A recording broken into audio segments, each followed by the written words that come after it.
Sleep all day, party all night, never grow old, never die.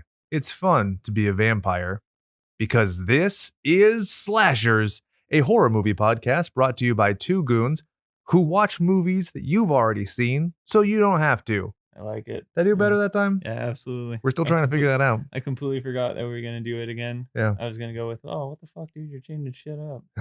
Sorry, I honestly am not sure what I'm doing, but I feel like that's good. The vast majority of this show is me being like, Well, we roll with it. Yeah.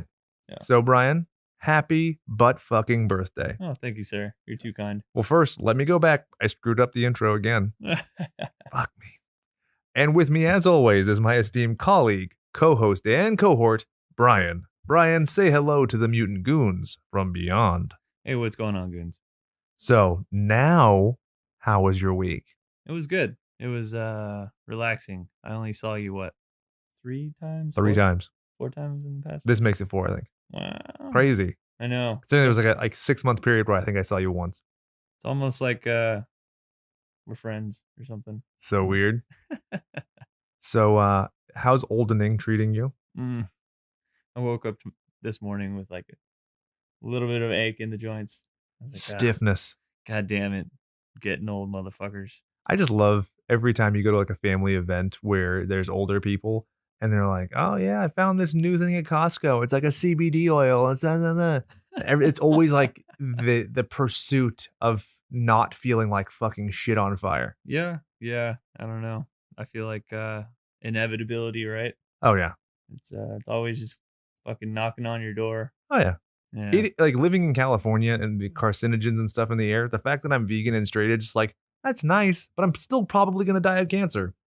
Yeah, but I mean, you're probably going to be laughing at a lot of us who kick it before you do. So there's going to be a news report that comes out in 20 years where it's like, Kale, the silent killer. And you're like, fuck me. And you guys are going to be sitting there laughing with your McDonald's. I always thought it was really weird how, people once upon a time were smoking cigarettes and eating steak. Like a fucking chimney. Every single day of their lives, and they're living to, 70, 80 years old. They're fine. Yeah, we get like 10 more years, and we have to overhaul everything we do constantly. I don't think it's worth it. Yeah, I don't know. It's really weird. If you take all the amount of time that people, like let's say my mom used to own a gym. She's done Stairmasters for a long time. So let's just take cumulatively the amount of time Stairmastered. Okay. Do you think that's as long extra as she'll live? No.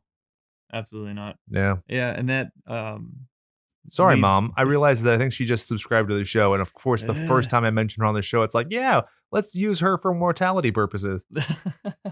Yeah. She's just incredibly fit and healthy. Just there you go. Yeah, absolutely. I mean, there's nothing wrong with that. But I don't feel like you should punish yourself to try and live that extra year. Yeah, fuck it. It kind of reminds me of I think there was a Bill Burr skit where he talks about how you get to a certain point in your age and then you almost look like you're perpetually scared. You're like, ah! Yeah. You're like looking at a ramp and screaming. Yeah. He's the best. Yeah. It's like you live to where you're comfortable and then you're like, why won't I die? Can we hurry this up already? I want to see my dog from when I was 5 that got hit by the bus. Right. But at the same time, now that we go back to the Lost Boys, right? If you could somehow be a certain age where you can live forever at that age, like, do you think you passed that age? Or do you think you would want to be something like you're a little older? You're a little more wizened, as far as... I think I'm kind of hitting my stride now. Yeah, I think you want to get bit now. Or drink the blood now. Yeah, exactly. I think my 20s... There's a lot of angst. I hadn't really figured it out and stuff, but now I think I'm in a good spot. I don't know. I looking back at, like, for instance, Interview with the Vampire, right? You have Kirsten Dunst as a super creepy little girl, yeah, right? And she's like one of the oldest vampires. It kind of is. It's pretty cool to think of like somebody looking super young, but also just being like, I know fucking more than any of you. Yeah, well, it's like Near Dark we were talking about before, where it's a little kid and he's just like, dude, that kid's so creepy. I want to fuck something. And you're like, oh god, but it's like it's a totally natural thing to be 500 years old and want to fuck something. I don't know why. Whenever I think of Near Dark, I think I just remember him going with his little lisp. Even Stevens. Perfect. So we're doing Lost Boys for your birthday. It's one of your favorite movies. Yes, absolutely. We're Grew up saving watching it. Halloween. I'm not going to tell you what holiday. Interesting. For those of you listening in the audio format, I just smacked my nose twice and pointed to one of the cameras. I don't know what that means. Bryan, do you know what that gesture is supposed to symbolize? No, I have no idea. Cool. So maybe I just made a you gang made it up. sign. You made it up. Sick. So, shall we get into some trivia about this movie before we go into stabtistics, recapitations? Yeah, man. play-by-play? There's actually quite a bit of trivia Oh, going yeah. on here. So It's super fun too, because it's like I think this is the little movie that just took everybody by surprise, including the people who were in it. yeah, absolutely. Yeah. I think I hate to jump ahead of you, but I mean, reading up on the trivia, I thought it was really cool. I think the first thing that jumped up at me was that it took a whole 3 weeks to film the entire thing.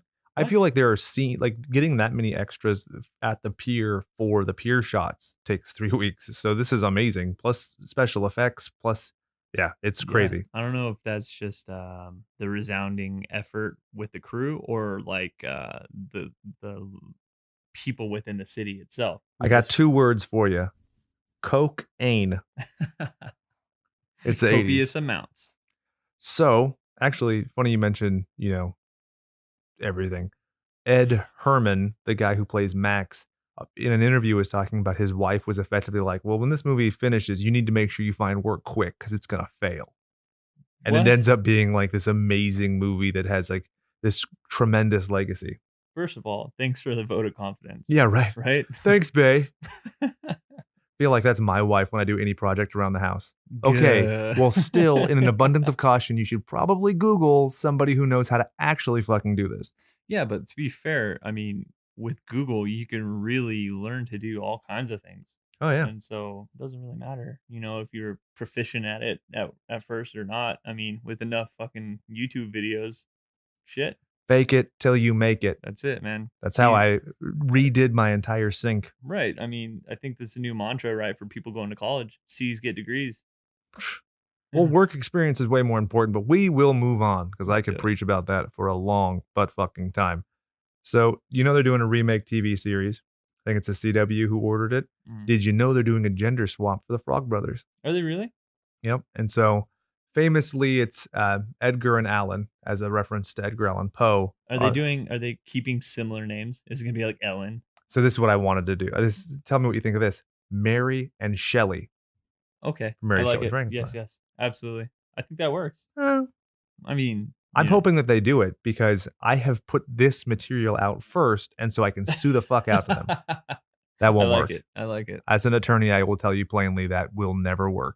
Yeah. We'll see what happens. I'm all for doing the whole gender swap thing. I think that's really cool. Yeah. Well, apparently the original sequel to this was going to be The Lost Girls. That never happened.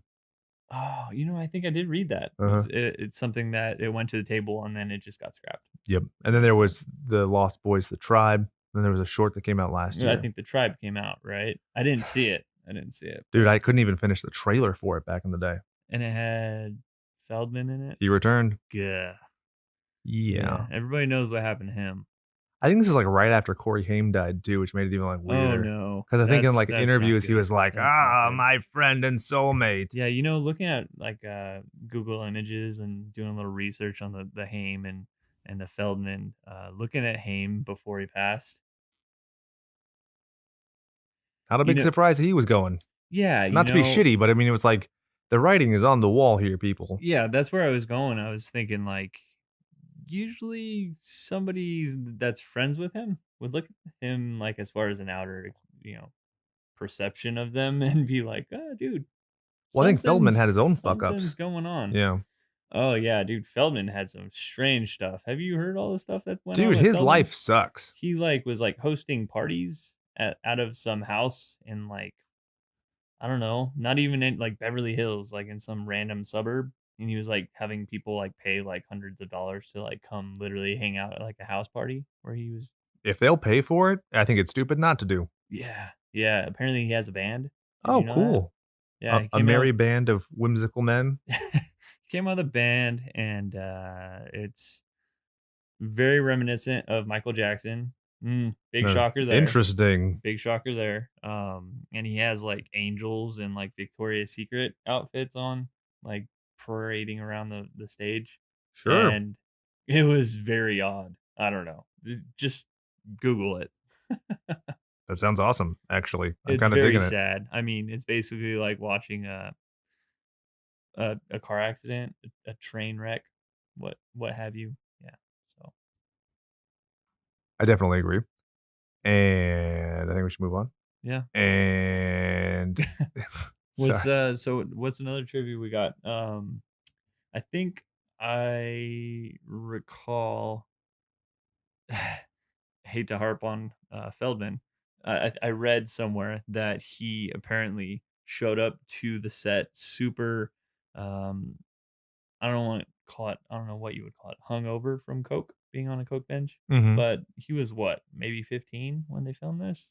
Yeah. But he'd Apparently- already done Friday the 13th, the final chapter. right. So if he's old enough to cut someone's fucking face in half, That's true. he'd That's think he true. can do a couple bumps. Yeah, couple bumps. I don't know. Apparently, he came back to the set super hungover from doing an all night coke binge. Got fired. The next day, he came back to the set and pleaded for his job, and fortunately got it back. And here we are today. But that's It's really crazy. sad. That's really sad. Yeah, and it just Child shows you actors. how things have changed. Like Drew Barrymore, there's like famous pictures of her smoking at Hollywood parties and stuff. And Oh, really? Yeah. Oh, that's creepy. now you got like people like Drake, who are relatively functioning. Apparently, might be a pedophile. Who knows? Let's move on. Joel Schumacher, in an interview, was talking about how he was taken out to lunch. Specifically, he says on a Saturday, so that's kind of cool, by the head of Warner, who wants him to do this movie. And at this point, he'd only done 3 films. Most recently, St. Elmo's Fire, and the guy pitches him. That's Rob. Is it Rob Rob Lowe? Lowe, Rob Lowe. which is why he's in this film. That's why he's on a poster. His abs make a cameo. Yeah, it's funny. The significant other was like, "Do you find it strange that Sam's got like a bunch of dudes posters everywhere?" Well, it's interesting because he has a semi-nude Rob Lowe, and then he has a fully dressed Molly Ringwald, and I was like, it's cool, just be gay. Like, that's it. Yeah, absolutely. Yeah, that fashion does not scream heterosexuality. I'm not saying that people have to wear it as emblematic. I'm just saying, like, for all we know, the Frog Brothers could be Hey, gay too. You be you, man. But You be he has a particular essence that I would describe as homoerotic. Yeah. I think it would be very progressive if he was gay. To each their own. And also, David, super questionable, which we can get into. But I like that. I think it's very interesting. It reminds me, you remember being a kid and seeing the movie The Jackal, the Bruce Willis film? Oh, dude. Yeah. That movie's badass. It fucking shreds. But I'm sorry. Is that the one where he like controls the Jack Black and blows off his arm? Yes. Yeah, okay, dude. That's great. So one of the scenes, he's like infiltrating and he finds a gay man and he like kisses him and like and I remember every kid at school being like, oh my God, I can't believe that. And I was like, if it fucking works, do it, man. And it's the same thing like with David in this. He like there's a couple of times where he like looks at Michael and he's like I want to suck your blood. Yeah. So his blood. Anyway, so when the head of Warner pitches this to Schumacher, Schumacher admits even years later, he's like, I was pretty condescending. I thought it was pretty stupid because the way it was originally pitched was effectively, what if Peter Pan was a vampire? And so the age group was actually much lower. They were going to be in their early teens, and then the Frog Brothers were going to be like 5 to 8. I like the thought process behind it. I'm not exactly sure about the age thing. Well, yeah, because if it's going to be family friendly, it doesn't work. If it's going to be gory as fuck, it does work. And the thing is, I think that a lot of horror films have a hard time pulling the trigger. Yeah. Even though there's like noted success, like Night of the Living Dead. When that little girl is, zombified, that shit rules. In the remake, when the little girl's zombified, that shit rules. But I feel like a lot of kids are exploited, so whatever. Yeah, I mean, I guess, jump ahead to the Pet Sematary remake that's coming out. That's going to be great. Right? Oh, yeah. Little girl. I think she's about 12, yeah. 12, 13 or something like that. I mean, not exactly the same as like little baby Gage running around with a fucking scalpel. I actually saw that one of the producers was like, oh yeah, there's a potential that we're going to do a sequel. And I was like, who would ever do a sequel to that? And then I realized that we not only watched, but reviewed Pet Sematary 2. So it's very possible. Very possible. But I hope that it's a remake of the Edward Furlong one, because that one's a trip, man. If you haven't seen it, you're doing yourself a disservice. I still haven't seen it. So fucking weird. Yeah. There's the scene where the guy from ER is having intercourse, and there's some sweet boobage, and then there's a dog's animatronic head that's like, "Rah!" Huh. Oh yeah, weird. dude. Now on the same topic as boobage. Whole generation of furries. I was a little saddened in this movie of the lack of boobage, but whatever. I think Joe Bob Briggs has an automatic half-star reduction for that. So I'm like, we don't do that kind of. You can't argue with the king. You can't. So, which was fun. So based on the recording time, you can figure out when we record these. He just did the first episode of The Last Drive-In on Shudder, which is his new weekly series. Both of the movies he did, we did. Not saying he ripped us off, but I mean, I like to somewhat think he follows our show. Credit where it's due. Yeah, right. Exactly. So that was really cool. I thought it was awesome. Yeah. I mean, 2 random off the wall movies, right? Yeah, Chud and then Castle Freak. Super strange. Well, apparently, or it's either that it is strange or that we are incredibly predictable, but I don't think that we are. If he does Street Trash next, there's got to be something going on there. I'm writing my congressman. Shenanigans. We have to be on the show, basically. Yeah, right? That would be fucking sweet. Oh my God. I don't even know if I'd be able to fucking handle it. I would just sit in the background with a boner. I would be like, shaking. We're not worthy. We're not Exactly. It would be the Wayne's World Alice Cooper. Yeah, except instead of him talking about Milwaukee Indians, Rob would just bust out some fucking amazing movie trivia, and I'd be like, oh, hold on, let me write my notes. Oh, let me follow along on my tablet that I can barely type on. Fuck, man. When I was watching this movie, I was like, and then there'd be a lull, and I'd look down, I'm like, I don't know what I typed because I didn't touch buttons. Excuse me, guys. Yeah. There we go. So in the original script, did you know that the vampires survive? Really? Yep. The original script, it shows the vampires going back to the hotel, and then there's a mural, and you can see, because they say that the hotel was. I think I did read this. Is this where it's like a mural of Max? Yep. But like really old, and he looks exactly. It is old, but he looks exactly right.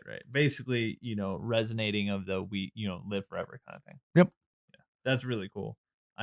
Is it just me, or did you want Max's glasses?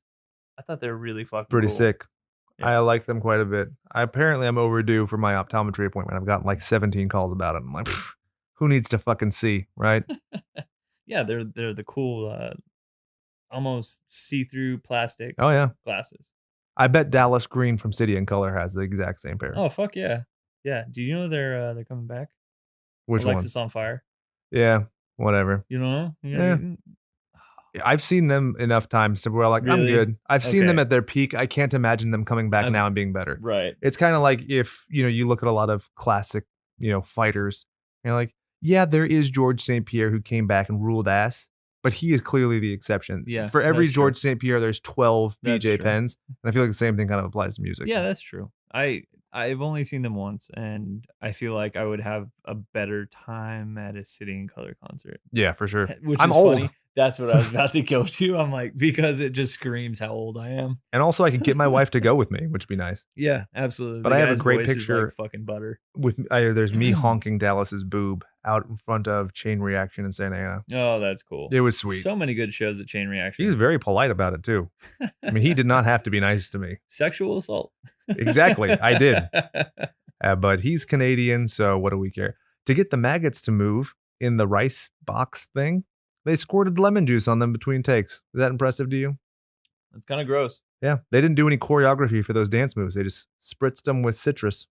Yeah, that's almost as depressing as saying, hey, you know how we can get these snails to die on film? Let's just sprinkle a little salt on them and see what happens. Oh yeah, there we go. Oh, they're foaming. That one's nice. It's weird. I'm sounding super animal rights. I'm like, those poor maggots. Right. Yeah. Did you know? Go on. There's a scene where David's hand's on fire. and as he pulls it back, he has a little tear in his left eye. It's from his contact. Yep. Yeah. That's pretty Totally dope. saw that. Yeah, that's really cool that they kept it. I like it. You know, I really liked it too. It shows that there was some actual pain in it. There was actual emotion. You almost think to yourself that he is obviously has his hand on fire, so that hurts. But B, Marco just died, right? Yeah. That's what I got from it. Exactly. So he's really cool. in torment and emotional turmoil as well. I think that's true. Yeah, absolutely. That's really cool. Which is interesting because he has that. There is a fraternal element to it, and we don't get a backstory for them really. It's just that they're there, and so they that's all something. look like they should be part of a metal band. Hell yeah, they should. Right. Dirt on Netflix. I haven't watched it, but people are saying it's amazing. So instead of watching Dirt, we just found the closest thing. It was a hair metal horror. That's the genre for this movie. I've decided hair metal horror. There you go. I like it. So last thing in the trivia before we move on. Go on. All the other vampires either explode, melt, or disintegrate when they die. David does not. David is pristine. In fact, if you look closely, David loses his 5 o'clock shadow. That's right. He does. The reason being, they were going to have him come back for the Lost Girls. That makes sense. If any of them has sex appeal, I mean, I know that the one dude was like a model and stuff. That's cool. Right. But Keifer Sutherland like nails sexy in this in like a weird way where I'm it's like that rugged. It's like that rugged, dirty biker kind of. If that makes any sense as far as like sex appeal. Oh yeah. I don't know. I feel like when you're watching him, you're wondering if he's going to make the first move because you don't want to be forward and try to make the first move with him because he could be like, "Whoa, I'm not like that," and you'd have to look like an idiot. Yeah. I can like, see I have a wife and kids. What was I thinking? I was gonna suck this dude's dick off. Moving on. Actually, that last trivia that you had mentioned, I believe Edgar's the one that throws out the whole not every vampire dies the same. One explodes, one implodes, one dies screaming, one dies quietly. And that's how every one of these main vampires ends up dying. Exactly. So I thought that was really cool too. Here's another one. Okay. You want another bit of trivia? Wow. Let's do it. I'm going to fuck up your brain, son. The order with which the vampires appear in the movie in reverse is what the order they die. Yep. Wow. So you see Keifer first and it goes on, and then Alex Winter's the last one. And then in the movie, Marco dies and it goes up to Keifer. Obviously not Max, but of the boys themselves. Right. That's really cool. Yep. Yeah. Did you know that David's original name was Peter in the script? Yeah, I did read that. And I'm glad they changed it. I like this games of like one-upsmanship where I'm like, did you know this fuckface? And you're like, yeah, I did. But I have no proof that you knew that. So the thing is, Google's a wonderful fucking thing, right? Right. Yeah. So really, I mean, all of our homework that took some people once upon a time, like probably a solid day worth of investigating. Oh, yeah. I'm like, I found this out while taking a shit. Cool deal. Well, yeah, one of our fans left us a really great review. Like, these guys really know what they're talking about. They do their research. And I was like, yeah, I totally do. Mm-hmm. I work real hard. All right, you ready to jump into statistics? Right.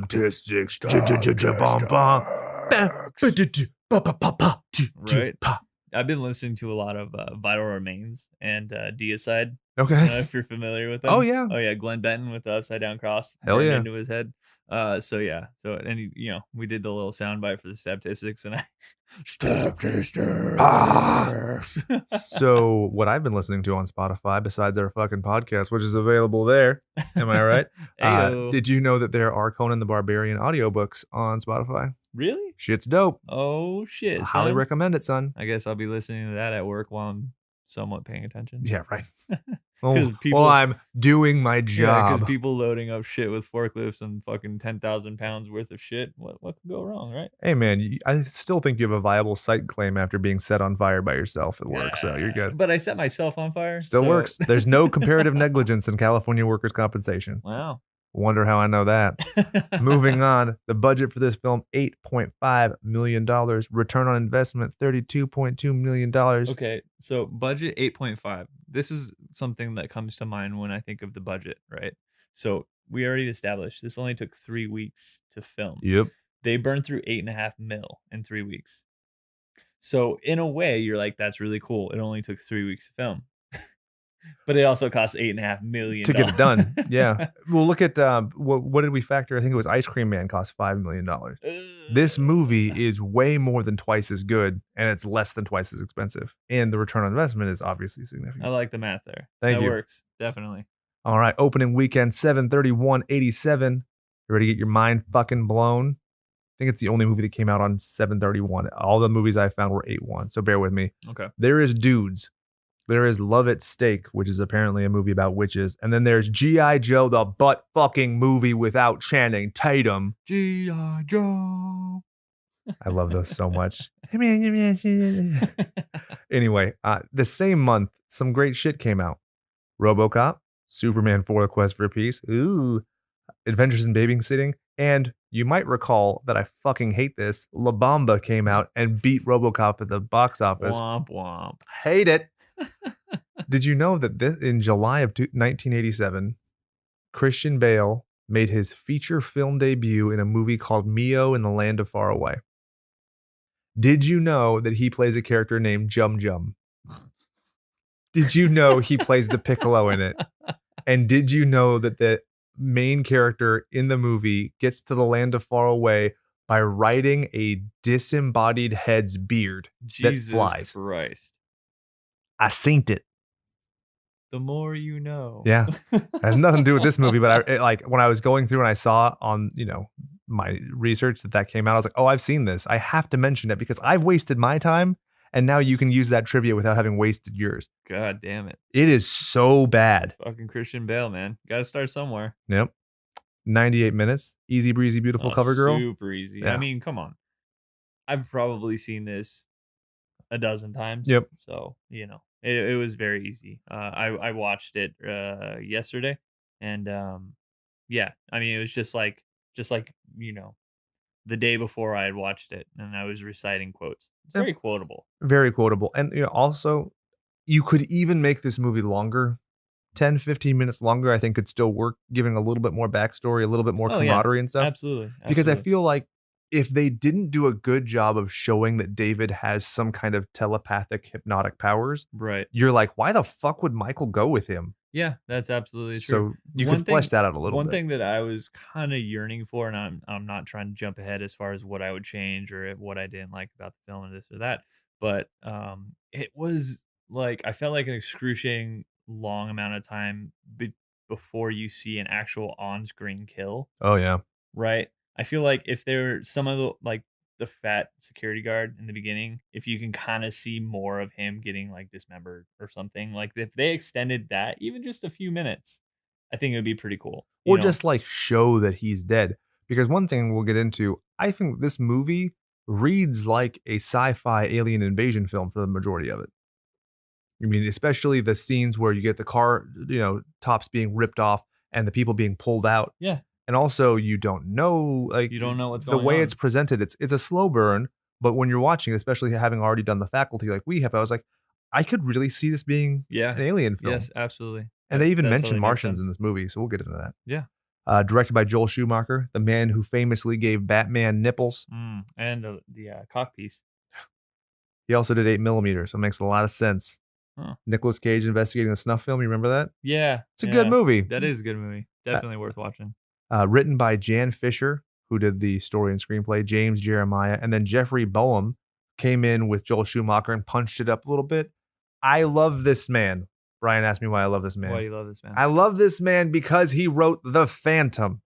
Billy Zane, The Phantom. Oh, it's that one. I love it. Yeah, for some reason I'm like, Phantom of the Opera? The Ghost Who Walks. God, that's such a bad movie. I hate you right now. I love that movie. To each their own. You don't like that movie? I saw it in theater. So did I. I have very positive memories about seeing it. Compare it to its contemporaries. The Shadow. The Phantom. The Phantom beats the ever-loving fuck out of The Shadow, even with the cool dagger. I want to say we watched The Shadow not too long ago. We did. And I totally fell asleep. Exactly. Case in point. True. Also, Fair Alec enough. Baldwin never in his life had swimmer's bod, which Billy Zane did. They had to take musculature out of his costume because he was buff as fuck. Yeah, you know what? To be fair, I don't recall falling asleep in the movie theater when I saw The Phantom. You got to rewatch it. Yeah. It's great. Okay. Moving on. He also did Adventures of Briscoe County, Briscoe County Jr., which is Bruce Campbell. One episode of Tales from the Crypt, Lethal Weapons 1, 2, and 3, Indiana Jones: The Last Crusade, Inner Space, The Dead Zone. Well, the guy's done some shit. It's crazy. Yeah. That's a crazy career for anybody to have, even if he's just going in and punching up scripts. Did you know in Lethal Weapon 1, one of my favorites of all time, if you look at the marquee behind Riggs and... Yeah. It says something about the Lost Boys. Yep. That's cool. Pretty cool. Yeah. It's a nice little, how do you say that word? Homage. I'm like homage. It's pay homage to it. Homage. God dang it. Music by Thomas Newman. He has a great 80s career. You want to know why? He did Revenge of the Nerds and Real Genius. Shawshank Redemption. Yep. I put that in there. I've never seen it. I'm never going to. Why? Because I know that there's a butt rape scene. And there's not. You don't see it. It's implied. Come on, dude. Oh, if it's implied, then I can do it. Give it. I've heard that it's like gnarly, like Tim Robbins being dude, he's shoved around in a freaking like supply room, and I've read the synopsis of the book. It still sounds gross.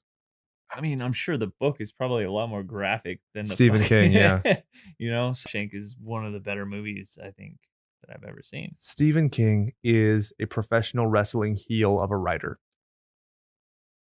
What I mean by that, we talked about this a few times. I'm like, elaborate. Yeah, dude, we're going to go so over on this episode, but it's your birthday, so we're going to party like it's your birthday. It's my birthday. It's my birthday. So we talk about how Stephen King has these pervasive themes like child abuse and stuff that are cringy, and you're like, you're exploiting the cringiness. Child abuse, racism, homophobia. Yep. You name Chemical it. dependency, short-sightedness, all sorts of stuff. Not short-sightedness with the glasses, but you know what I mean? Like right. Not understanding consequences, blah, blah. He does that and exploits that, but he makes it effective. And so in my thinking, he's just a pro wrestling heel. Yep. Yeah. He knows what's going to fuck with you, and he's like, that's what I'm doing. Totally makes sense. I can imagine him being like the Jimmy Hart of of writers, right? We're walking around with a fucking racket and a megaphone. I love that so much. The mouth of the South. Get it, brother. Nice. All right, time for nicknames. The favorite segment of many people who just turn off the fucking show when that's done. I can't blame them. At this point, we're half hour into this motherfucker. That's right, bitches. Strap in and strap on. It's time.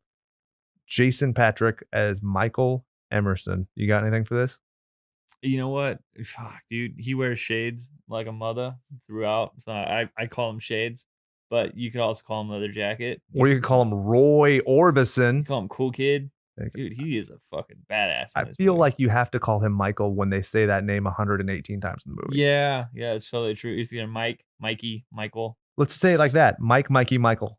Every fucking time. And maybe by the end of this, we'll reach 118. Yeah, I mean, how many times did David whisper, Michael. I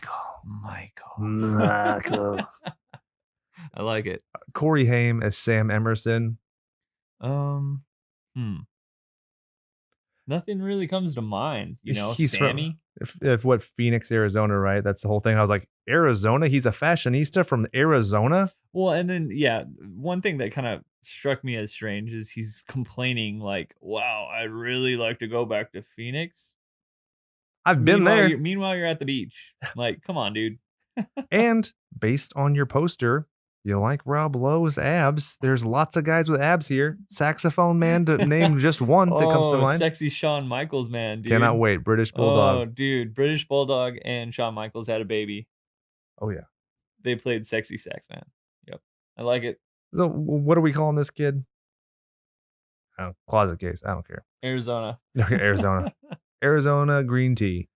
Keifer Sutherland. Can we call him anything but 24? Is it? Be 24. You can't. We've never even seen it, but it's 24. Wasn't it Baby Sutherland? I just imagine his dad with the from Invasion of the Body Snatchers. Which is funny because coincidentally, a couple years later, right? Donald Sutherland was in a vampire movie as well. Oh yeah, he was in Return to Salem's Lot. Or yeah, that's what it's called. No, it's just Salem's Lot. The Rob Lowe. Oh my God, it's all coming around. Rob Lowe's abs. Fuck, man. Woo. He has the least dialogue of any of the main characters. And Keifer was saying in an interview that he was grateful for Joel Schumacher for making sure he got like the last line in a scene. Yeah. So even though he says less, he in essence says more. You can call David the strong silent. Oh yeah. I like it. We talked about the fact that his name was originally Peter. So call him 24. Moving on. There you go. Dianne Wiest as Lucy Emerson, the mom from Edward Scissorhands, fresh off of winning an Academy Award. That's totally right. I forgot about that. She won for Hannah and Her Sisters from 1986 with Woody Allen. She plays like the meek role so Dude, well. so good. Right? Yeah. She's I like would. the I just loving want mom. to like protect her and everything. She's the loving mom. I want her to make me a PB&J. Hell yeah. Yeah. So as far as a name for her, anything comes to mind? What do you got? I didn't have one. I can't. Poor Lucy. We could just call her Lucy. In the sky with diamonds. There you go with the singing. I got to. If you call that singing, that song sucks my ass. Yikes. Anyway, Lucy in the Sky with Diamonds. Corey Feldman is Edgar Frog. Oh, man. He's just a po' boy from a pool. Right. Yeah. He almost seemed like he had a Rambo look going on. Rambro. Because he's a brother. Yeah. I Rambro. like it. Because he's got that like fucking red bandana across his which he was told to butch up so he had his first meeting with Joel Schumacher, and Joel was like, "Can you butch it up?" Tells him to go watch Stallone movies and Chuck Norris movies and tells him to come back. Perfect. Yeah. So when Corey Feldman goes in, it's based off of the recommendation of Richard Donner, who was originally going to direct this, who didn't direct this, so he could go direct Lethal Weapon. It all is so incestuous. Wow. It's weird. Interesting. So when Donner was involved, this is back when it was going to be the little kid version. He had worked with Corey Feldman on the Goonies, sends him over, and then the guy's like, "No, we're going to a more adult theme. Butch it up." Wow. Yeah. That's crazy. Did you know that coincidentally enough, Cory Haim actually tried out for Mouth in the Goonies? Oh, wow. That would suck. That would suck hard. Right. I couldn't imagine anybody other than Feldman being Mouth, but I feel like it's really interesting that they were all ways kind of coinciding with each other. Yeah. And this is the first film where they actually film together. It's like spirals, like in Pet Sematary. Bringing it around back to the first episode of Slashers. Hey-yo. Boom. This is our greatest hits, man. We are going off the rails. We're like an hour into this and we don't even get into the movie. I love it. I like it, man. This is fun. This is because what is this? Free flowing, man. When we just regurgitate what happened in the movie. No, this is what you want. You want banter. Yeah, I mean, honestly, and this is just throwing it out there. You can go to a lot more professional podcasts. Yeah, right. They're just very rigid and structured, and or you could just kind of hang out with us. Yeah, right? Pretty much. Where I'm not gonna suck your dick to get your Patreon money. Or are you? No. Suck your dick for other reasons, like for the taste of it. Wow. I bet there's somebody out there who doesn't understand sarcasm and they're like, "What the fuck? Like he was just talking about that little kid and he was judging him, but now he's saying he's gonna suck dick." Oh, Jesus. It's fun. Jami Gertz is a star.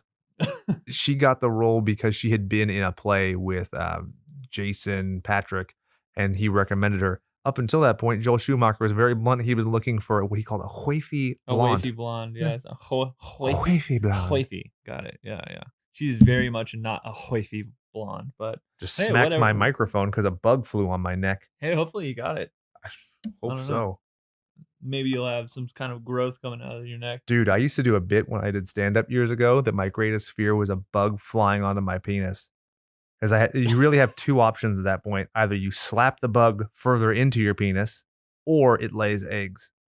There's a theme here tonight. You're talking about sucking dick, talking about bugs on penises. Yeah. I guess, let's keep going with it. I let the good times roll. Is what I have to say. Moving on. Yeah. Oh, do we have anything for Star? Star.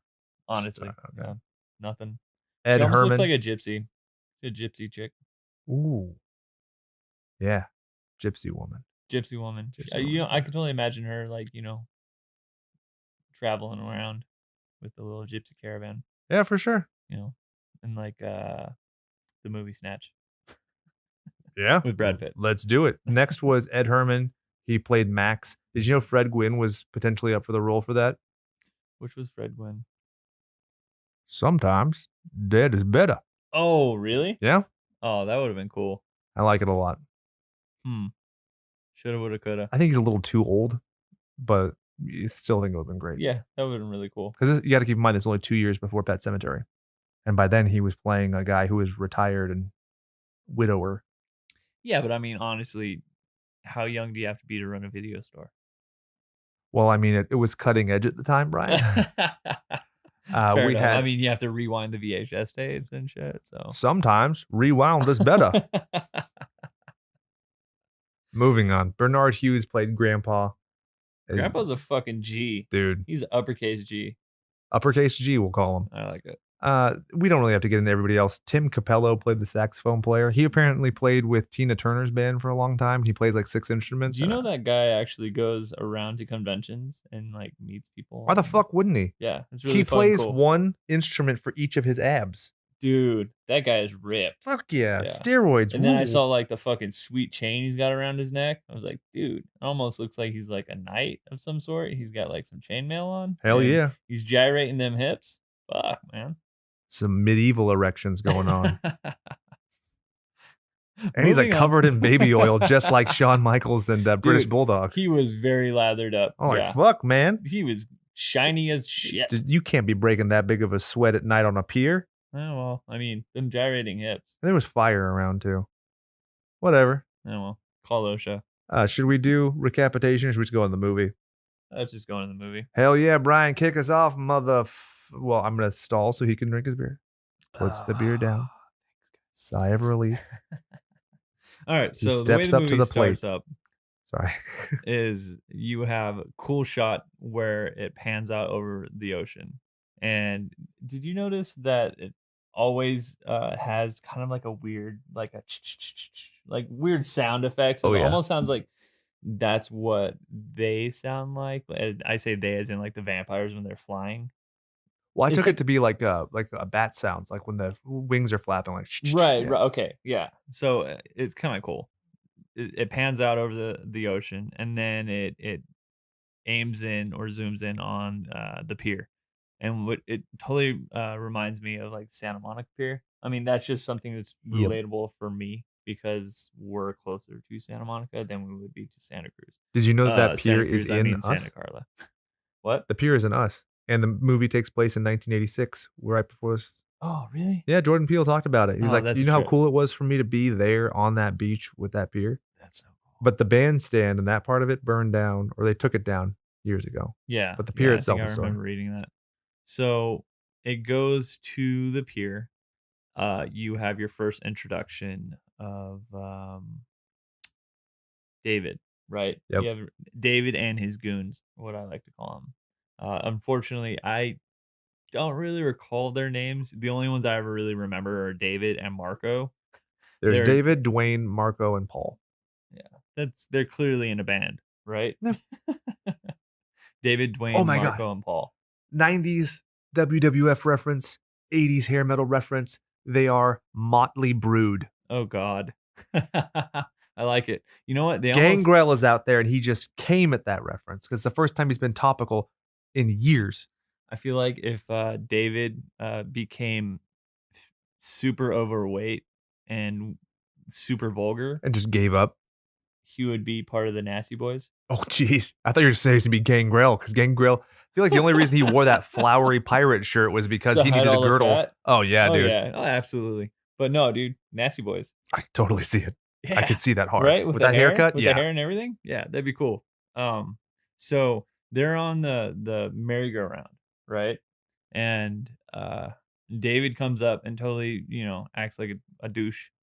And he finds some chick, clearly has some boyfriend right next to her, which, to be fair, her boyfriend's a douche. So I guess maybe they cancel each other out? I don't know. Anyways, he goes up to the girl. He starts making his move. He could have clearly looked at the dude and been like, hey, go fuck yourself. And the guy would probably do it, right? Because of his weird little Jedi mind tricks, yeah. right?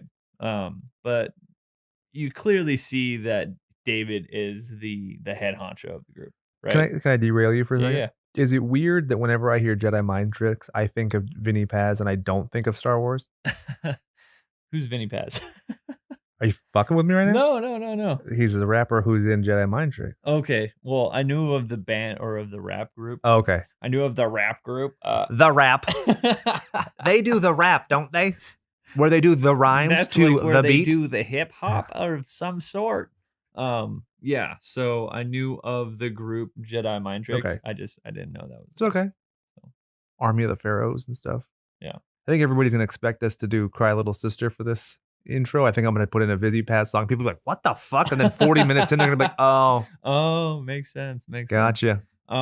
Sorry, keep going. You were leaving off with the security guard coming up and being like, I told you to stay off the boardwalk. Yeah, he pulls one of the, hey, I thought I told you. Yeah, exactly. So, you know what's funny is very early on, I always feel like David and his goons find everything so funny.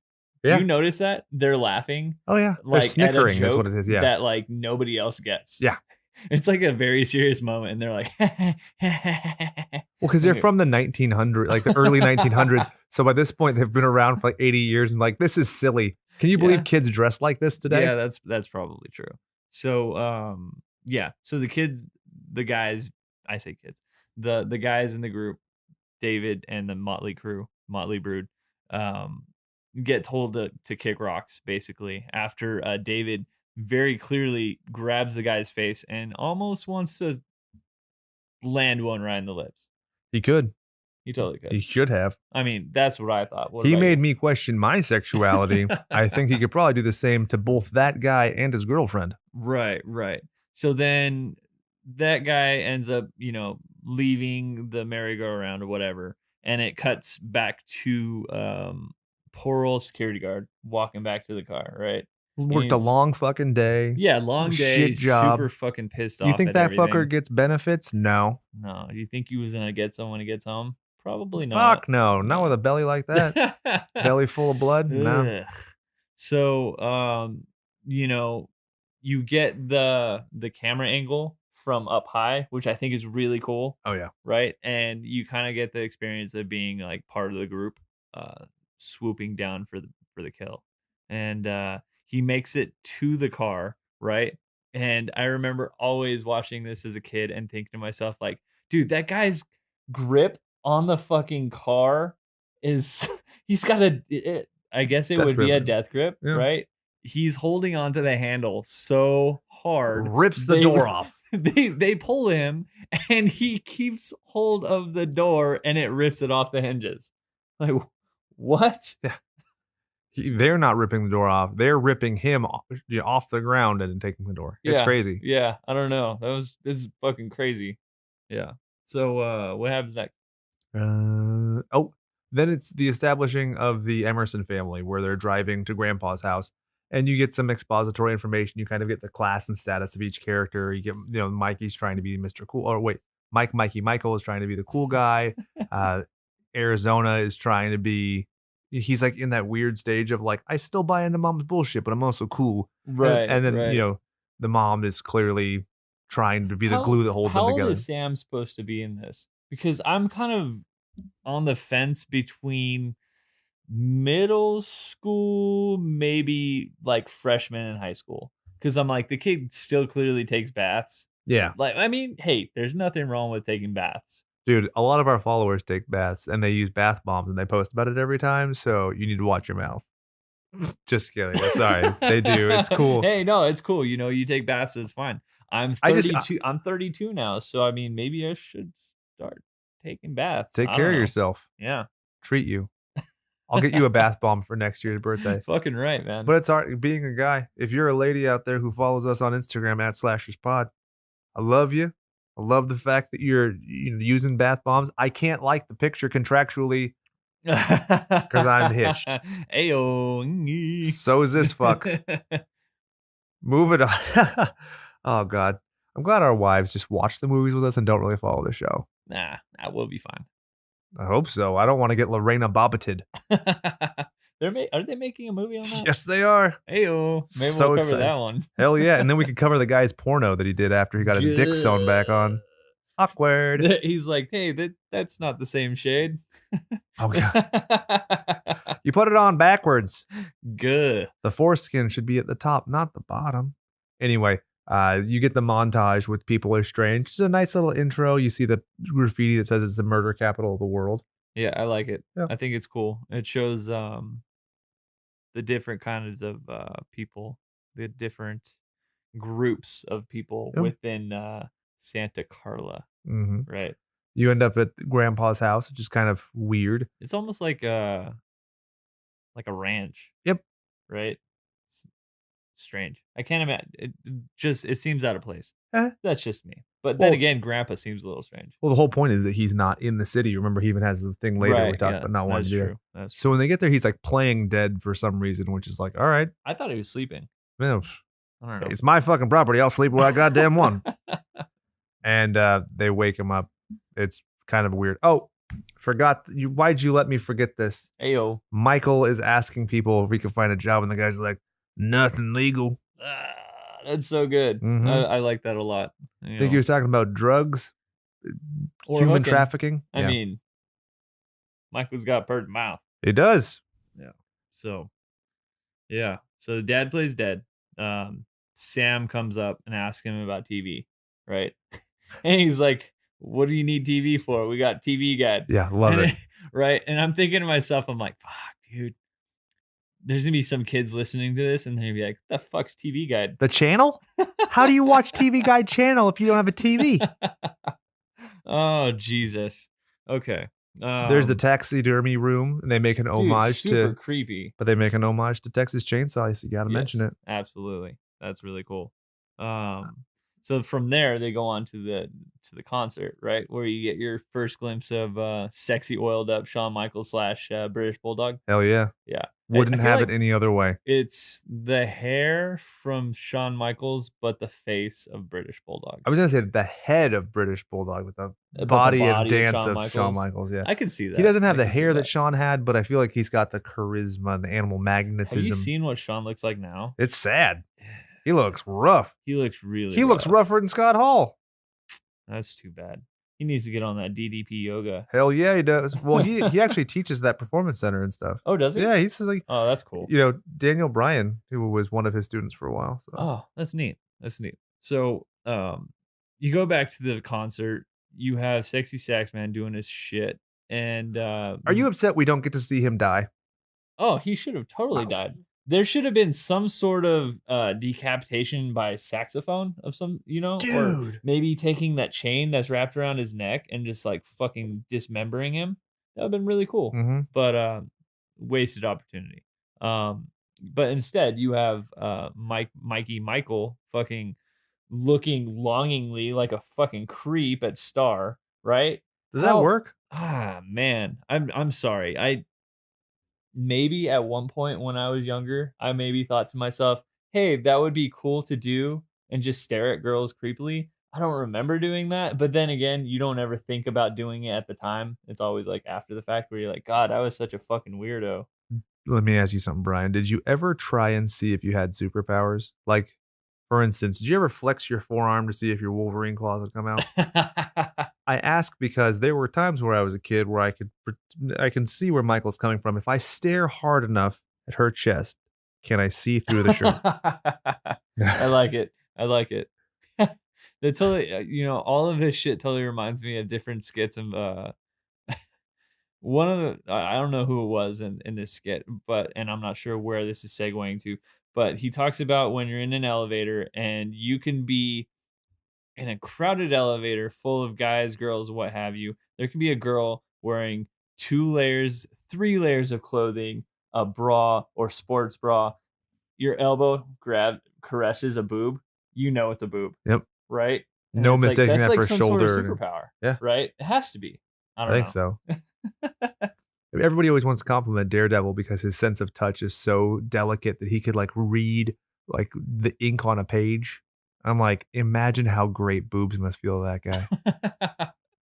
Feels like bags of sand. Are you going back to Wild Wild West?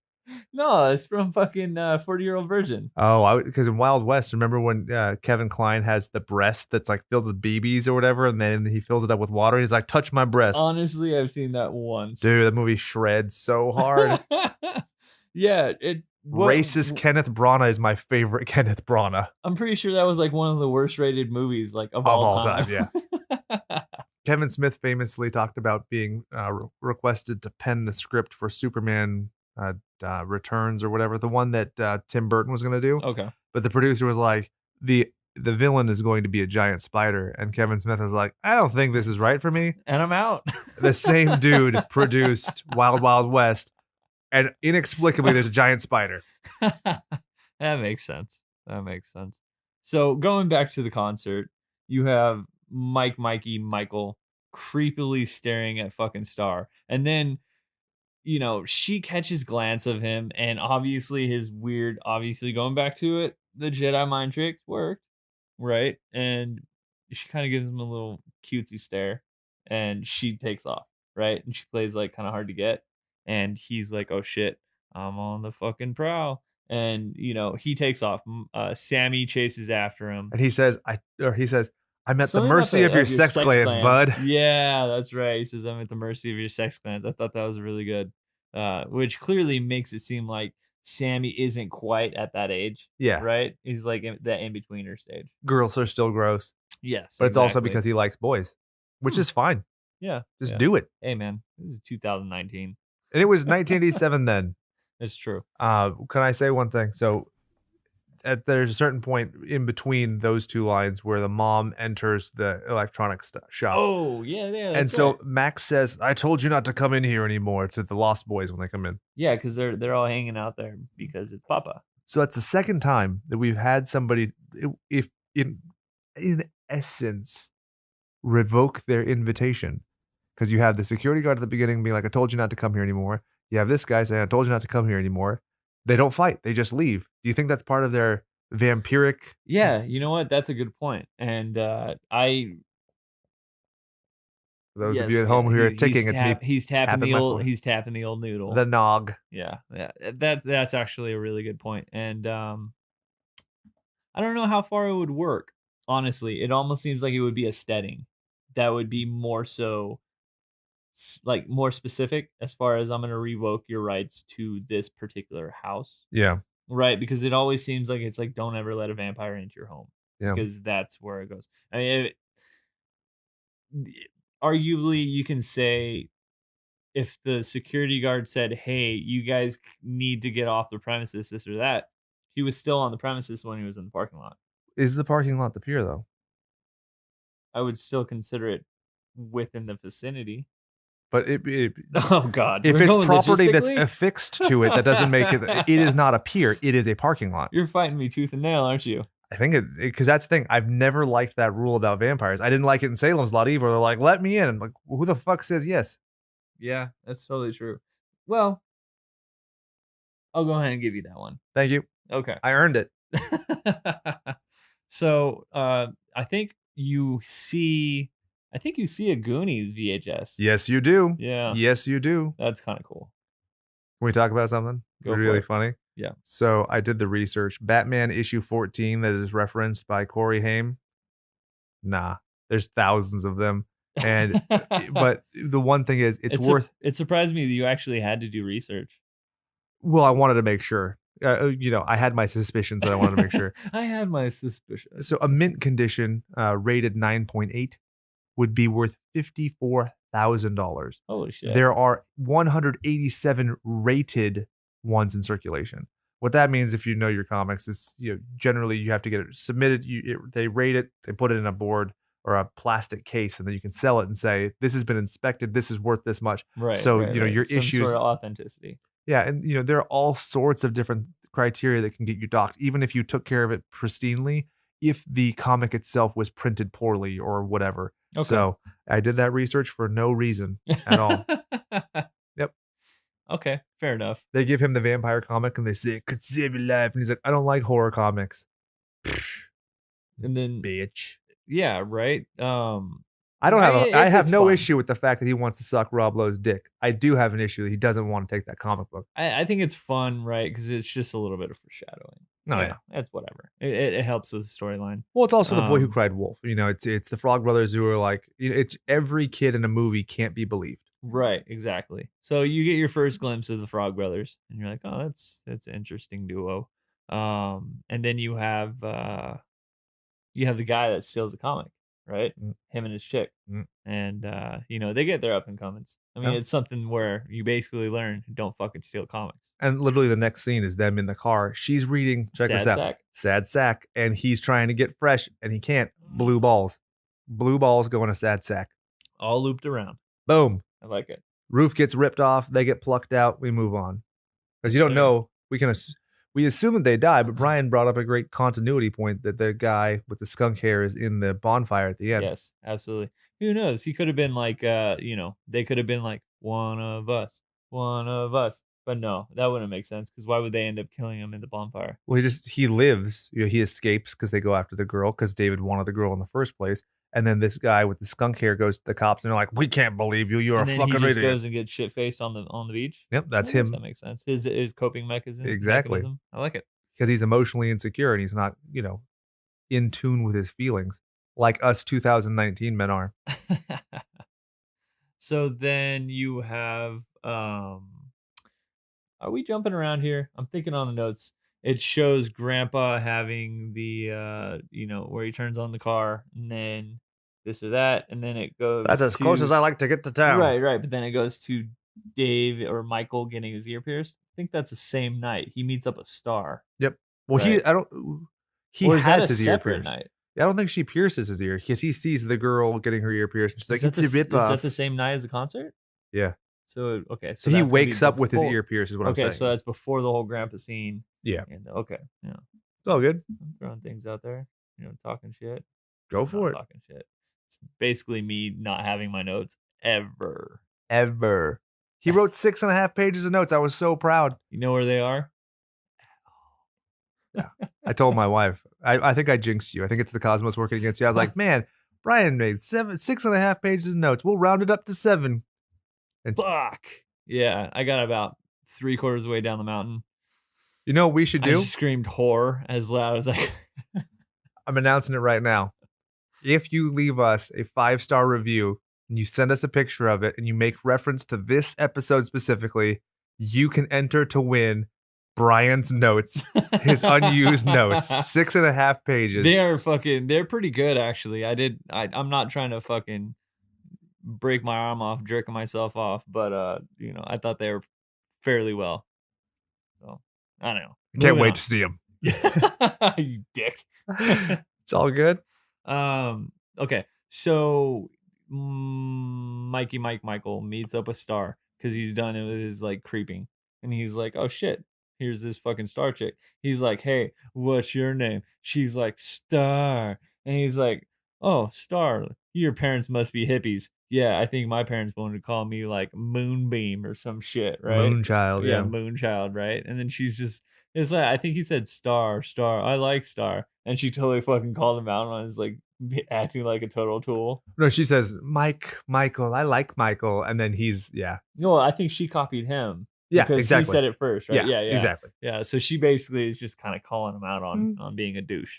So, I mean, it's her being playful also. It's like they have chemistry. Cat and mouse. Exactly. So, but who's the cat and who's the mouse? He basically invites her to go get some food, and apparently everybody that's cool rides dirt bikes, right? So, clearly she just met the dude. She doesn't know how well he rides, but he's like, "Let's go out for some food." She's like, "Yeah." He's like, "Hop on." She's like, "Fuck it, let's do it." And the first question out of me is, "Are you insured?" And he says, "Yes." And I say, "By survival?" And he says, "No." And I say, I can't take that ride. I like it. So David rolls up and he's like, "Hey, girl, I am insured by survival." Basically, cock blocks. Oh, for sure. Dude, total cock block. Then 80s and 90s was a very different time. This reminds me so much of Point Break when you have Patrick Swayze giving up on Tyler, right? And then Keanu Reeves coming in, Johnny Utah. Oh yeah, when it's like, you can have my sloppy seconds, but only when I say it's okay. Yeah, absolutely. Very weird. But at the same time, in the scenes later on when it comes to realization that basically David was letting her, and then apparently David kind of throws out, okay, so I had a question. Yep. I'm kind of confused. How did David know what Michael's name was? Did he overhear her talking to Michael as they were walking? Or I think it's the brain power. Because I don't recall him ever being close enough to them when they're having a conversation. All of a sudden out of nowhere, he's just "You don't have to beat me, Michael. Yeah. You just have to keep up." Exactly. Yeah. And he's like, "Hey, Michael, you know where so-and-so is?" And I thought that was really funny. Hudson's Bluff. And he's you're like, "Bitch, I've been here 20 minutes. And Google Maps hasn't been invented yet." Right. So I thought that was really cool. What's the internet? Me growing up watching this, I thought it was the greatest thing ever having them do the whole fucking motorcycle scene on the beach. I With thought it the was the fog. greatest thing ever, Oh, yeah. right? And they're just like hauling ass through the beach and nobody gives a shit. There's no cops or anything. They go into the forest. They're, mobbing through these different, switchbacks, and all of a sudden it's foggy and they're almost playing like a game of chicken. Yep. Right? And it's so great because you get the close up of David, you get the close up of Michael, and it's basically like two cocks fighting, right? Oh, yeah. And they're just like, oh, well, Well, I'm it's Mr. chicken. Machismo. I'm Yeah, Mr. because they're Machismo, playing chicken right? with the cliff. Yeah. So, What I like is when Michael loses, when Michelson, Mikowski, when he loses his temper, he has a very valid reason, because in his perception, he's like, you were going to fucking kill Star to prove something to me, you asshole. yeah. So when he that totally makes punches sense. him, I was like, yeah, dude. And then David's like, you are so not shit. Like, Yeah, I yeah. could not have cared less. It's funny because looking back at this, I didn't really realize it when I was younger. I just thought it was really cool that he goes up and punches him. But looking back at it now, I'm like, you had a free running fucking shot at this dude. Didn't even knock him off the bike. Nothing. I'm like, you didn't pack anything back on that punch. That's what makes it so interesting when they actually fight, because he has the blood inside of him. He's vampiric. That's It shows true. like you needed it. Yeah, that's true. Because these vampires have superpowers. They can fly. They're super strong. Blah blah. So it's cool. Yeah. So then, Then what happens? so then, I think Mikey Mikerson talks to David, or basically calls him out and says, "Hey, you and me, Yeah. let's go." He says like mano a 3 separate mano. times. Just you. And I was like, yeah, dude. I've been in that scenario where I'm like, all right, Yeah, I'm down to throw down, but I don't want to throw down with 4 people who have superpowers. Exactly. So I want it to be a fair fight. There should be 5 people with superpowers. Heyo. So David, he has that little quote, right? How far are you willing to go? And so then they go to the cool ass fucking lair. They're gonna play gay chicken next, I where they go really to wish- kiss like this. Wait. So for the people at home, you ever heard of gay chicken? It's hilarious. It is hilarious to watch like these homophobic people be like, the worst thing that could ever happen would be my lips touch another man's lips. Get fucking bent. Yeah. Move on. Sorry. Going back to the lair, basically you have this. I like this whole setup. Right? Super dope. I think it's really cool. That shows them literally walking underground to I don't know what you would call it, subterranean. Because it's lair. a hotel that has fallen into a crevasse. Right. And Because of an earthquake. You have these cool posters, not posters. Yep, but there's I a guess Munsters they're like poster. tarps. There's a Munsters poster too. Yeah. Is there a Munsters poster? Yeah. That's really cool. The one that I obviously I feel like is most notably visible is the Jim Morrison. Yep. I think it was really cool. That's like a whole wall of it, yeah. Right. It reminds me of like when the Ninja Turtles find the subway station. It's like, how cool. We just stumbled onto this perfect place to live that nobody else has lived at. Yeah, absolutely. So they go back to the lair, right? And you find out that it was, back in 85 years ago, there was an earthquake. That's what brought it down. This is where you get the cool scene with the maggots and everything. I was gonna say they offer, they get Chinese food, right? And they make, it's Chinese food. He says something like, how could 10 million people Chinese people go wrong? Chinese people go wrong or something like that. Because Michael doesn't want to eat, and then gives him the thing. Oh, how are the maggots, Michael? And he's like, like, what? And he's like, the maggots, Michael. He looks down and he's like, oh, it's just rice. And then he looks at the noodles, and you're like, oh, I know where this is going, and it's clearly worms. How weird is it that this movie made a reference to What We Do in the Shadows 30 years before that movie came out? Yeah, it's funny. See what I did there? We know who made the reference. Yeah. So yeah, after that, they bring out the blood, and he's the wine. I was gonna call it wine. I mean, it's in a fucking sweet bottle. That is dope. Yeah. And Star's like, don't drink it, it's blood. And he's like, yeah, I'm sure it's blood. He totally calls it. Yeah, he's like, fuck you. He believes David's bullshit twice, but she says one thing. He's like, yeah, toots, I'm sure it's blood. Asshole. He deserves to get vampired. Yeah. So this is where you see the poster for Munster Go Home in the background. And oh yeah, It goes, you're one of us, bud, says one of, I think it's Dwayne. And then there's him kind of tripping out while Cry Little Sister plays. right. That's right. It's for the bridge scene, which is just a weird scene. Can we blow through it pretty quickly? Because I've never really liked it. They pull up to the bridge. They like. I liked it. I don't know. If you like it, then do it, because I'm not a big fan of it. I always thought it was kind of weird. This brings me back to the point I've talked to you about before, where if anybody is ever really holding their breath underwater, Yeah. like I want to hold my breath with them. I feel like when I was younger and I watched this, I don't know what it would be, the molding around your hallway entrance. You can hold your fingers and hold yourself up. Yep. I used to do that. I used to hold myself and watch the movie and see if I could hold on as long as them. Did you do it? No, fuck no. Movie magic. Come on. For sure. So, yeah, I thought it was really cool. They're all just hanging out. Literally hanging from the side of a bridge while a train goes overhead. They get to the place, right, and they all make their goodbyes, and then they jump off. And it looks really cool how they jump off, right? It's like gliding, yeah. Well, they literally just jump off, and you hear their voices. You don't know what the fuck's going on. Everybody jumps off except Michael. Mikerson. Literally, you see him kind of crawling off the side, right? And being like, oh, I guess this is cool, guys. You know, this is fun. And, you know, the trains comes. And I wonder if I have a better reaction to this than you, because I quite literally lived in front of the train tracks. I lived right next to him too. Did you really? I lived below the train tracks even. You lived in a better part of town than I did. No. Yeah? Well, My parents' house that's right next to your parents' house? yeah, but we only moved in there above. in 2007. I'm closer to the railroad tracks than you, no? No, but I didn't grow up there. That house I didn't move into till I was an adult. I used to live below the train tracks. So you're like Baja Glendora. Yep. Wow. Broke as fuck. We're just playing a game here where it's like, who's broker? Bitch. I ate a meal of black olives once because we ain't had nothing else. I like eating black olives. Just black olives? Yeah. Okay. I've done that a couple times, but that was for wrestling purposes. Okay. Well, next time you come over, I needed to watch the belly.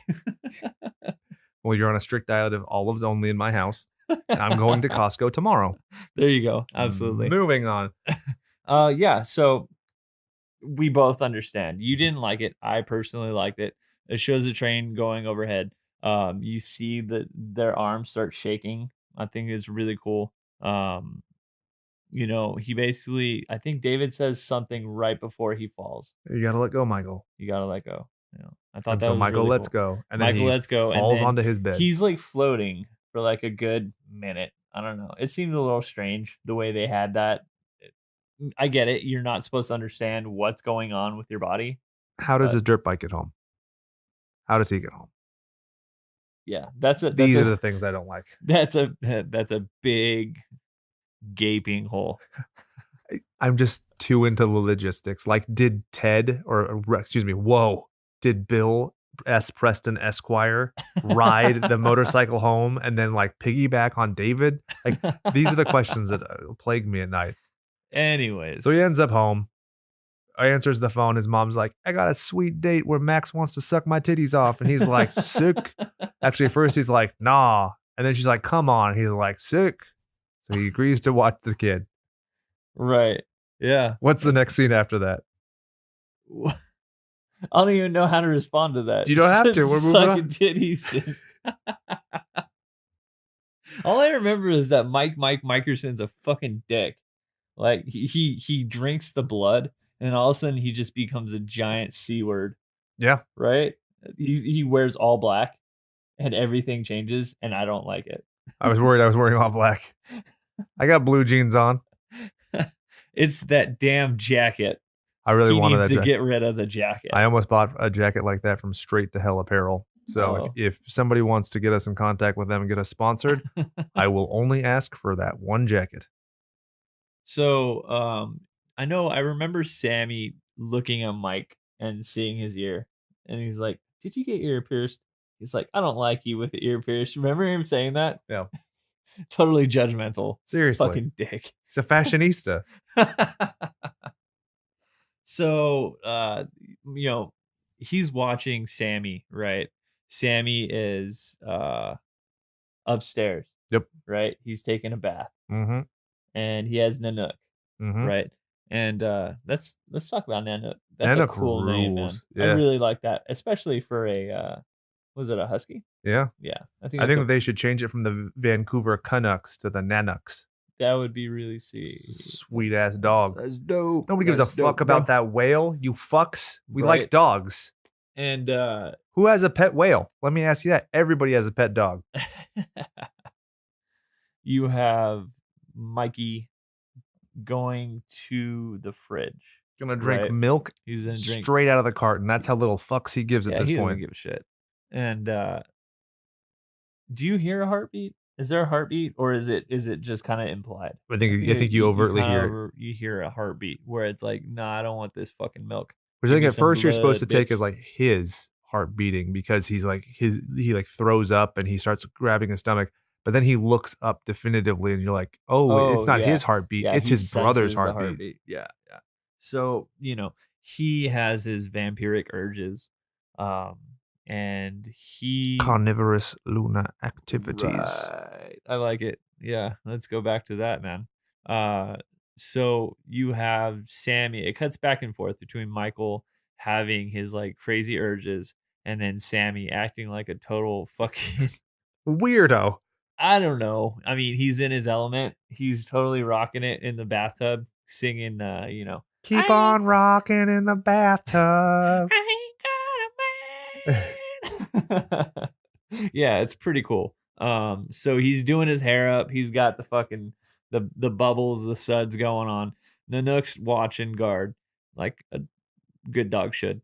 And so Michael comes in. He goes underwater, right? And it's like at the perfect moment. So he goes underwater. Then Michael comes in. Nanook just fucking flies at him, right? And then Sammy comes up out of the bathtub, soap in his eyes. He's like, the fuck was that? Goes downstairs in a sweet ass fucking robe, yeah. Right? And you're like, huh. Kind of like a Ferris Bueller's robe at the post-credit scene, yeah. Yeah, absolutely. So he goes downstairs. You see Mikey holding his hand, and that is a sweet fucking gash. Yeah, dude. Yeah. So Nanook, what did you do to my dog, you asshole? Right? He's like, your dog bit me.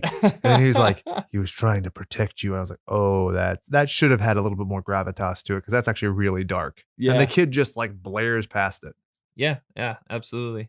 So he wraps up his hand, and Sammy. Does he use the wrap? What? Is a reference to your reference to music. I was being referential. Oh, God damn you. High five. You fucking dick. Yes. Yeah, okay. That's how you can tell we're best friends, when he'll high five me when I make fun of him. Good sport. Right. So after he wraps up his hand and makes it somewhat livable, I guess. Sammy couldn't help but notice, hey, motherfucker, where's your reflection? Right? And it's funny because me personally, like, I would have more of a reaction than that. I think it's I don't know. He freaks out, but it's not to the point where I don't know. I imagine him getting a little crazy. I call the cops, I call the National Guard, but then he's just like, don't tell mom. And he's like, oh, okay. But Bryan, we breezed past something here. Our fans need to know. Uh-oh. Where's Grandpa? Oh shit. That's totally right. Yeah. Oh no. Is he elbow deep? Is he elbow deep in Widow Johnson? The Widow Johnson. Jesus. And it's funny because, you don't even have to say Johnson after, just the Widow, and I feel like you automatically think it's going to be Widow Johnson. Uh-huh. Just for some reason, the two go together. He's like, oh shit, I need to fucking put on some cologne, some aftershave. He's like, I don't got anything. You got anything over there, Sammy? And Sammy gives him some fucking Kleenex or no, Windex. Yeah. And you're like, it's Kleenex, like a fucking tissue. He's like damping himself with it. Yeah, so he spritzes himself with some Windex, and you're like, damn, dude, I guess old people really don't give a fuck. So it's very weird. He's just going, like, he has his taxidermy he's going to take over. And Michael's like, did you stuff Mr. Johnson for her? And right, because he's totally being a sea bag, right? And it's like when Cory Haim says, "That's not funny, Mike." I was like, yeah, that's actually a twofold. Like, one, it's inappropriate, and then two, it just isn't a funny joke. Yeah, absolutely. And that's coming from a guy who makes a lot of unfunny jokes. Yeah. And what's funny is Grandpa could totally tell like something's going on with Michael. He's like, well, especially when you get the dick. reveal what he knows at the end, you're like, oh, I got you. Yeah, he kind of knew. So, then the he dirt tells him- bike starts circling. he tells him not to freak out, not to call mom, right? And so the dirt bikes starts circling around.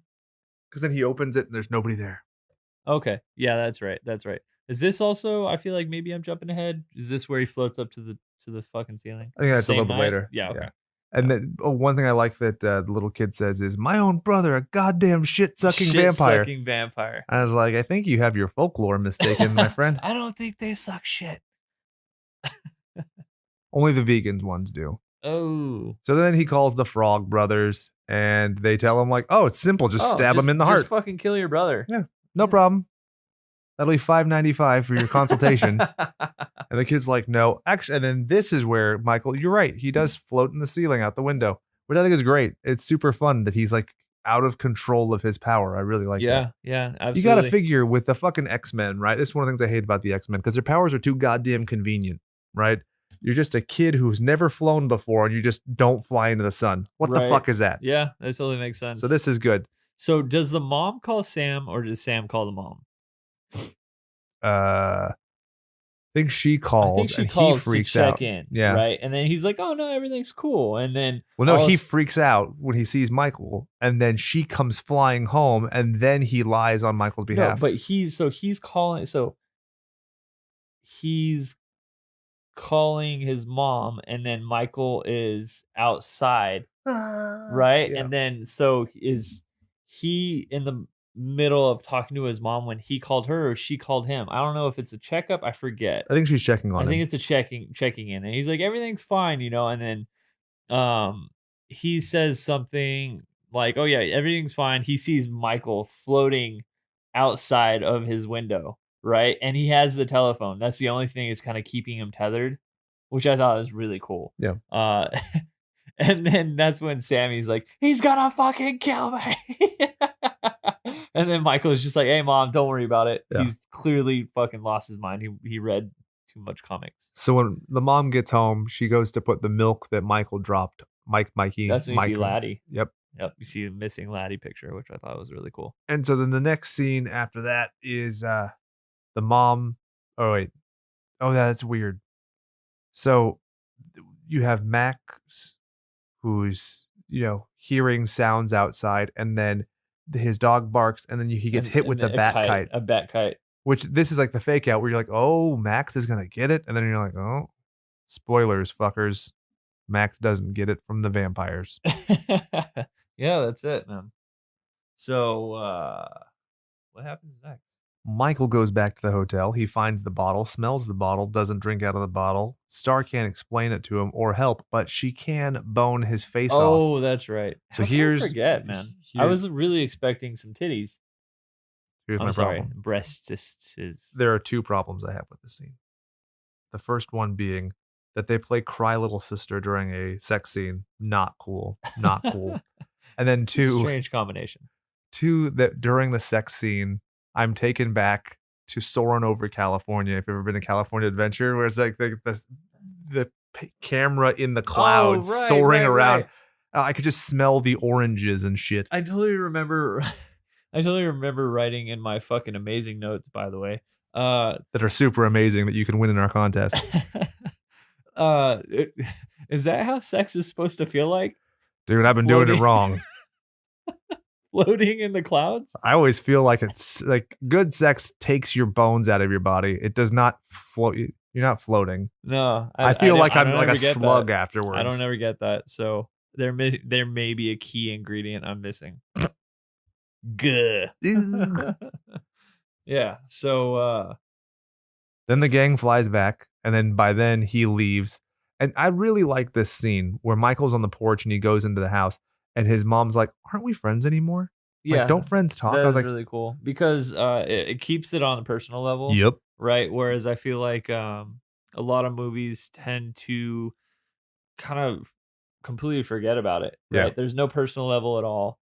It's just let's establish that they have the initial relationship and then move on. Well, and also it's like parents always want to be aggressive when the kid's acting out. It's like, well, you're a piece of shit kid. And it's like, this is a person trying to do what they think is best for their kid. Right. After she's right. already made tremendous sacrifice for this kid. Yeah, and it's also believable that it's like, well, I already lost my marriage. I don't want to lose my kids. Yeah, and I mean, she even talks about it with her dad that a lengthy legal battle against the former husband, their dad, wouldn't have done anybody any good. So she's about them from the very beginning, and he like begrudges her going on a date and doing her a favor. And then even when he does, he just disappears that night. So it's all very absolutely. So he walks in, right? Grandpa makes his fucking uppercase G. Yeah, dog. Makes his wisecrack, right? Looks like I wasn't the only one who got lucky last night. Yeah, he's the comedic relief throughout, and I think it's great. Yeah, he gets the best line in the film. Yeah, absolutely. So mom takes the gift back to Max, basically for booking it, right? She feels bad because she left because Sam totally freaked out on calling her because of all the things about Mike being basically a fucking shit-sucking vampire.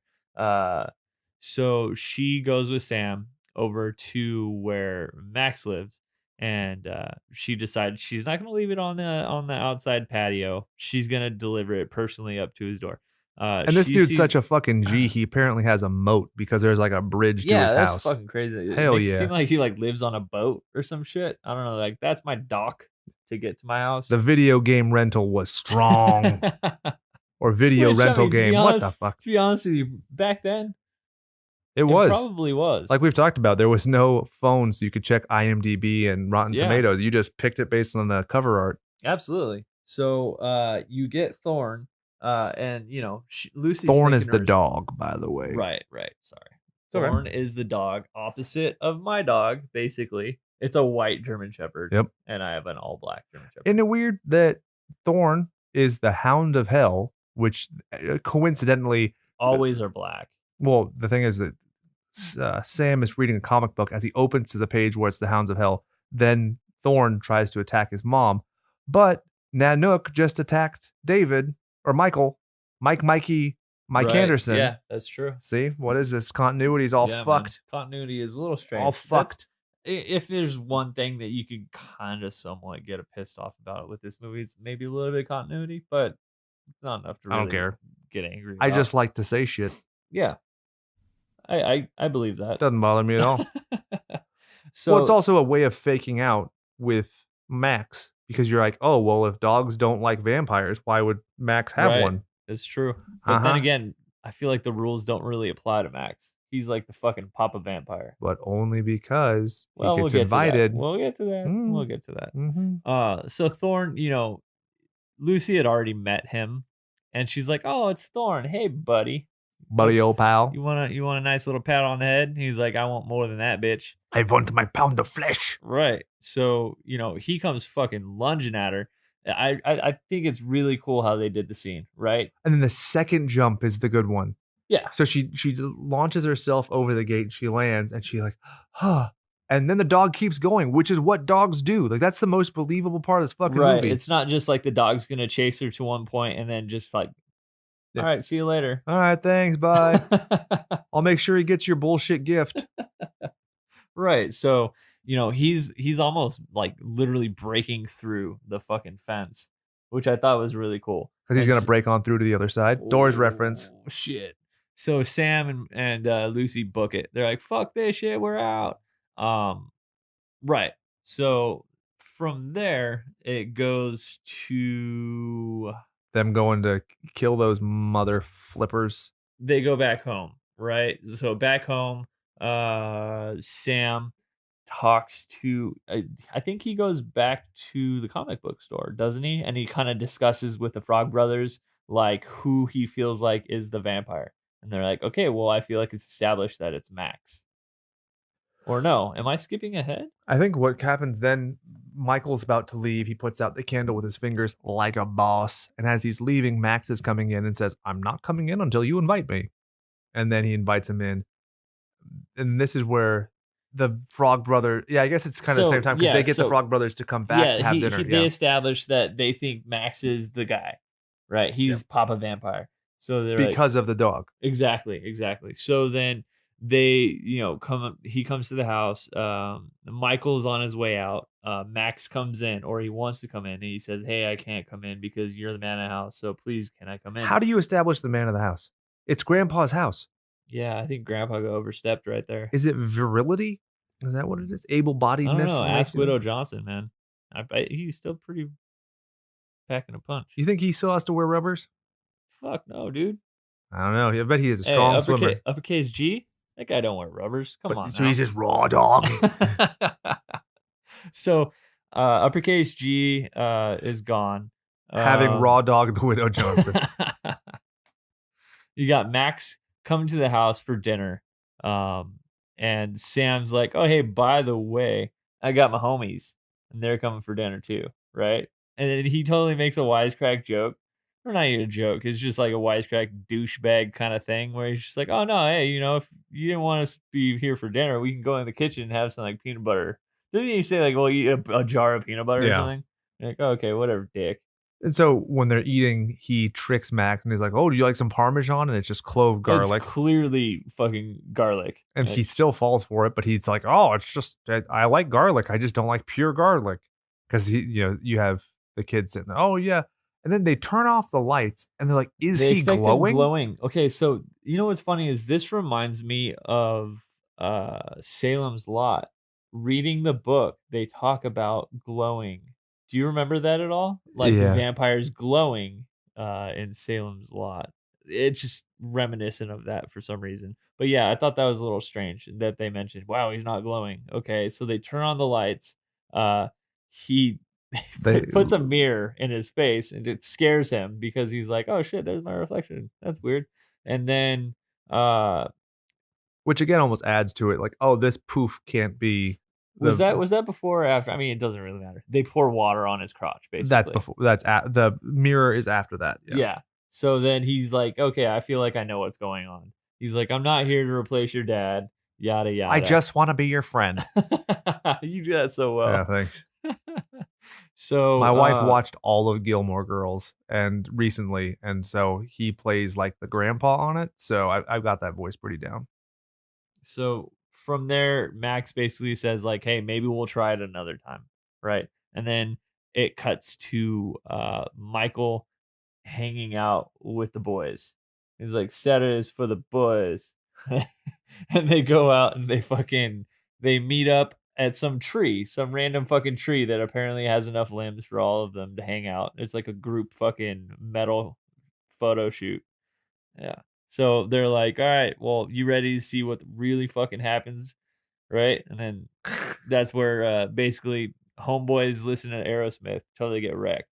Right? And this is the first part in the movie. I want to say it's at least an hour in, at least, where you see them destroy people like on screen, because everything else is off screen. I love when David bites into the side of the dude's head and like the spray comes out and then like they're pulling the dude's brain out of his head. Like, it's pretty fun. Yeah, it's really cool. It definitely makes it worth the wait. Yeah, I think so. I mean, like we talked about, I think I would like at least a blood splatter when it comes to security guard, but I think that this is fine because when it hits, you're like, oh, because it's the great thing. It's seeing how the sausage is made, because now David's like, oh, this is what it takes to be one of you. Yeah, it's not just hanging off of a bridge. I don't know if sell. Hey, I'm out, guys.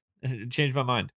So you see Mikey kind of coming to terms with everything, and he almost would you call it like bloodlust? Oh, for sure. Right. And he's hungry. He flies off the back of the tree. I feel like it's super weird. Well, he throws himself back because he doesn't want to go forward. I don't know. Then they come back to him. They're like, "That's what it is. You'll never grow old. You'll never die, but you'll have to feed." That's like, I like the way he says that, because we get it.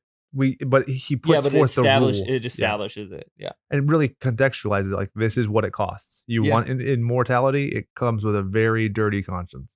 Yeah, definitely. So then it goes back to their house, right? You have Sam there. Michael shows up, talks to him, and he says, like, "I'm still your brother," and he's like, "All right, well, we'll get through this. We'll figure it out." That's when Star shows up, right? whoosh, he flies in.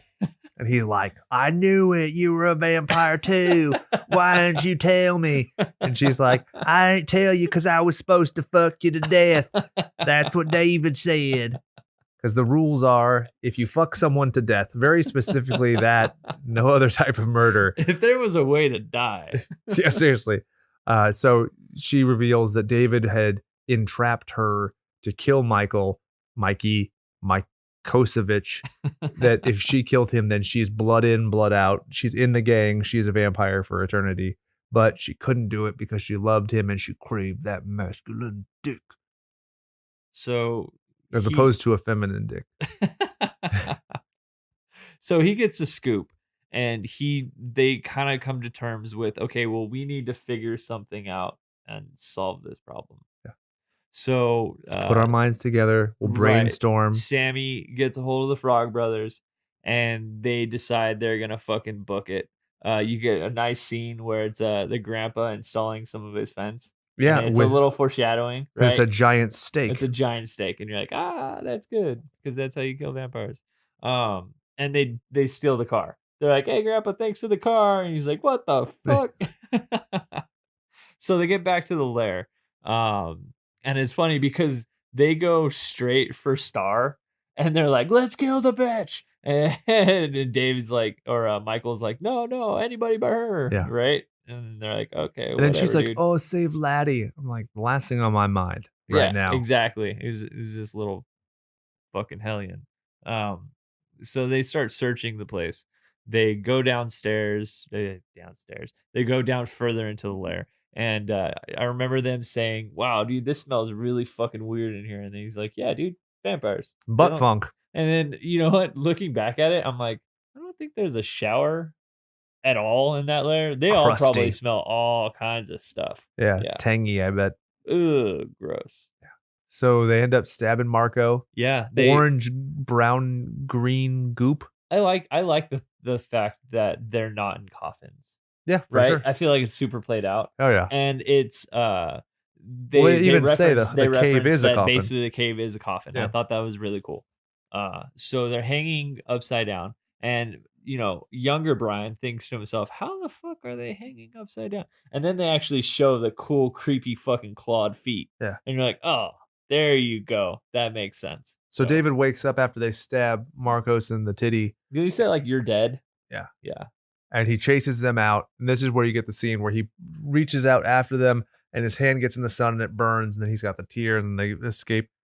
What I like is that they're so disoriented by this whole experience. They're talking to one another because he mentions the fact that he spoke to them, and Edgar tries to claim that they like use mind control, and it's like, no, you're a child coming to terms with the fact you just fucking killed a guy, which I really like the distress. Yeah, that's really cool. That's really cool. And they almost drive off of a cliff because they're so distracted. Do you remember what Sammy says? He says warp speed does not mean, and I forget what he says. Do you know what I'm talking about? No, I don't remember that at all. I don't know. I'll have to look it up, but it's pretty fucking good. It's like it's one of those death by stereo. Oh yeah. And this is where we go to pretty much the montages right after this, right? Right. This is where they're like, oh shit, it's about to go down, right? So they take the holy water, they fill up their canteens. Rock until your feet fall off. This is Monster Squad. They do the best montage ever, but keep going. Okay. So they have the canteens. They're filling up the holy water. Everybody at church is looking at it like, this is fucking weird. During a christening, no less, which I like. Which is pretty good. They fill up their squirt guns, which are super cool, like machine gun Uzis. Uzi. Right. They have a bunch of garlic that they fill up the bathtub with. Is there anything else? Pretty much it. I think that's it. Yeah. They light the fire in the fireplace, which apparently does nothing. Yeah, right? Because the first vampire enters through there. Yeah. It's so Dwayne. I thought that was kind of fun. But anyways. Yeah, so Dwayne enters the house through the chimney when it comes to the final battle, the final confrontation. There's a weird thing where they're running into the house and they barely make it. Oh, yeah, because, Nanook's outside, right? So Nanook's, like, leashed to the gate for some reason, and they're like, oh, let's go get Nanook. And then Sam goes running out. He can't get Nanook off Michael runs out, grabs a nook, and it's supposed to be suspenseful. And you're like, oh my god, it's scary. They're flying towards them. They finally get into the house. But it's like a glass door with little pieces of wood. And you're like, you'd shatter through that. And then as you're sitting there thinking, they just shatter through the door. Homeboy shatters through the stone chimney. And I was like, that's fun. Yeah, but here's the thing, though. We already established that it's all about having invitation. Where the fuck are their invitations? Well, I don't think that their invitation is mandatory. The way that Max refers to it later is, oh, I got around all this shit because you invited me. It wasn't that I couldn't come in. It's that I didn't have the aesthetic. I had my reflection. I didn't have a sensitivity to garlic. And that's where it comes from. Huh. Okay. Because they don't really set up a hierarchy where Max is inertly superior to them. I just feel like they shouldn't be as strong as they are if they're in the house without being invited. Well, they aren't uninvited. Huh. Okay. I can see where it comes from. So don't ask for permission, ask for forgiveness. That kind of thinking. Right. Dwayne enters through the chimney, which clearly establishes that the flames in the fucking fireplace don't do fucking diddly. The Frog brothers run upstairs into the bathroom, and then that's when the guy comes out from behind the door, right? Yep. And you're like, how the fuck did he get behind the door in the bathroom? Weirdo. Strange. He's like, I was hoping he'd go pee. I don't know. Weird. So he's just like, looks down at the garlic in the water. He's like, that shit don't fucking work, motherfucker. And they're like, too bad it's holy water, bitch. And they slap it in his face, right? And he's like, ow, that burns. And he's like, I'm glad that's over. And then the dog just tackles him in there. Is it funny that it literally shows a fake dog body flying at the guy's face? You're like, that's pretty sure that's a not stuffed animal. Yeah. But, to be fair, I'm all about like, let's do things right and not have this dog fucking jump out of nowhere and attack this dude. So he starts to melt. Guy gets thrown into fucking basically what a world, like acid, swirls down into the fucking to the drain, and then that's when all crazy shit happens. It totally reminds me of he gets the last scare first where he pops back out, and then right. Totally reminds me of It. I was going with the elevator in The Shining. Okay. Right, with the blood. Yeah, I was doing it the bathroom scene. Oh yeah, that too. Blood. Absolutely. So yeah, basically blood everywhere. So yeah, that's pretty fun. From there, you have Dwayne, right, who's fighting Sam, and he comes at him, grabs him. They fly up in the air, and then that's when Sam takes the squirt gun, squirts him in the face, drops him to the ground. Then he starts walking towards Sam. Sammy has his fucking bow and arrow, which for some reason they have a bow and arrow. I'm not exactly sure where. Maybe Grandpa uses it for his taxidermy. I don't know. But Sammy shoots him. One of the better lines I feel like is when he shoots him with the arrow, doesn't kill him. Dwayne gets up and he says, "Missed me, sucker." Right? Totally like that, like he's a fucking thug. Yep. Right? And then what happens? He shoots him through the second. He says, "I only need one." Shoots him through a second time. Hits him through the chest. He goes backwards into the stereo, and it's supposed to be that the arrow is conducting the electricity. He electrifies and explodes. It's like his voice is super high. Like I remember when he gets fried, and it's just, yeah, another one of the better quotes. Right? Go for it. Death by stereo, which is where the band gets its name. Absolutely. Should we do "Entombed We Collide" as the intro for this episode? Which one? It's a killer song where the M Shadows dude from Avenged Sevenfold's in it. I'll send it to you later. You'll like it. Yeah, let's check it out. That way you don't fall asleep on the drive home. You just put it on repeat. So then the Frog brothers are sitting there talking about how they're the meanest and the baddest. And then, they're like, let's fucking kill Star, right? Don't they like go running up and they're like, let's fucking kill Star? I think they're just still upstairs. And then Laddie comes out. He comes out of okay. Yeah, that's true. He comes flying out from underneath the mattress. Yeah, and his bloodlust has finally hit its peak and he's just attacking them. And then Star actually helps save them. And he's just a little boy. Don't you touch him. So then you have Sammy and Michael going up the stairs, right? And Sammy makes it up. Michael's going up. Then all of a sudden, out of nowhere, you have David, who like pops out of nowhere from the roof and just like pushes Michael down the stairs, right? And then And then they he's have, like, doing this like attacking from the shadows and kind of flitting back and forth, which is cool. right. I feel like if it were me, I would be doing that the entire time. Oh yeah. I'm like, dude, you have no fucking defense on this shit. I'm just gonna come at you here, come at you there, and just fucking death by 1,000 cuts. Yeah, flank him a bunch of times. Yep, absolutely. Real quick, they referred to Laddie as Eddie Munster. So that's your second Munsters Oh, reference. there you go. Pretty I cool. like it. Yep. So they're fighting back and forth. David says to Michael, "My blood is in your veins." And then Michael says, "So is mine." And then I like that. I like that. You know what?